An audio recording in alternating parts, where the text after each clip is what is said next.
আপনি কি জানেন আজ যে ক্রিপ্টোকারেন্সি দিয়ে মানুষ কোটি কোটি টাকা ইনকাম করছে তা শুরু হয়েছে এক অচেনা মানুষের হাত ধরে, যার আসল পরিচয় আজ কেউ জানে না, না সরকার না ব্যাংক। তাহলে এই টাকা এলো কোথা থেকে? 2008 সালে পুরো বিশ্ব জুড়ে ভয়ঙ্কর ফাইন্যান্সিয়াল ক্রাইসিস, বড় বড় ব্যাংক ধসে পড়েছে, মানুষ ব্যাংকের থেকে নিজের টাকা তুলতে পারছিল না। তখন প্রশ্ন উঠলো, আমরা কেন আমাদের টাকার জন্য ব্যাংকের উপর এতটা নির্ভর করব?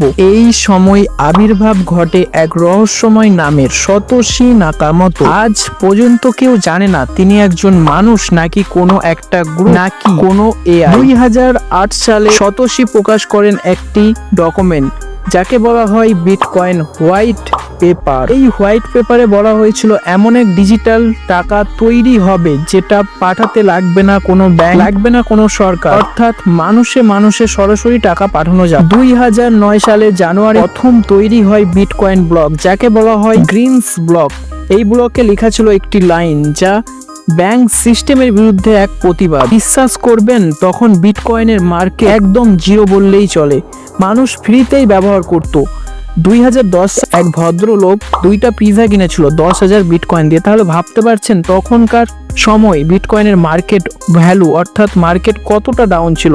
এরপর থেকে আসতে থাকে ইথেরিয়াম, লাইটকয়েন, রিপেল সহ হাজার হাজার ক্রিপ্টোকারেন্সি। আজ ক্রিপ্টোকারেন্সি শুধু টাকা না, একটা pro digital finance system.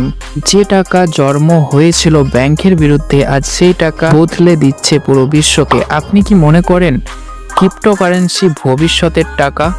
Video ভালো লাগলে লাইক দিন। এমন আরও ক্রিপ্টো সিরিজ পেতে চ্যানেলটি সাবস্ক্রাইব করে পাশে থাকা বেল আইকনটি অল করে দিন।